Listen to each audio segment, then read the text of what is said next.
बिस्मिल्लाहिर्रहमानिर्रहीम। अल्लाह के नाम से शुरू जो बड़ा मेहरबान और नहायत रहम करने वाला है।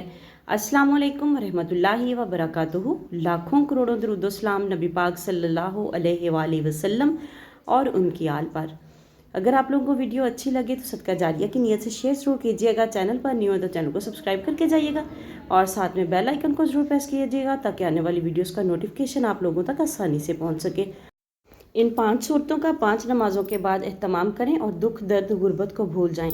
नमाज फ़जर के बाद सूरह यासीन, दिन भर की हाजात अल्लाह ताला अपने ज़िम्मे ले लेते हैं। नमाज ज़ुहर के बाद सूरह फ़तह, इस वक्त तक मौत नहीं आएगी जब तक हज और उम्रा की सादत हासिल ना कर ले। सुबहान अल्लाह। नमाज असर के बाद सूरत निबा, अल्लाह ताला महशर के दिन की सख्ती से हिफाजत फरमाएंगे। नमाज मगरिब के बाद सूरह वाक़िया, अल्लाह ताला गैब से रिज़्क़ का बंदोबस्त फरमाएंगे। नमाज इशा के बाद सूरह मुल्क, अज़ाब कब्र से हिफाजत और क़यामत के दिन शफ़ाअत का ज़रिया बनेगी। वीडियो को सदका जारिया की नीयत से शेयर ज़रूर कीजिएगा। चैनल पर न्यू हो तो चैनल को सब्सक्राइब कीजिएगा ताकि आने वाली वीडियोज़ का नोटिफिकेशन आप लोगों तक आसानी से पहुँच सके। मिलते हैं नेक्स्ट वीडियो में, तब तक के लिए अल्लाह हाफिज़।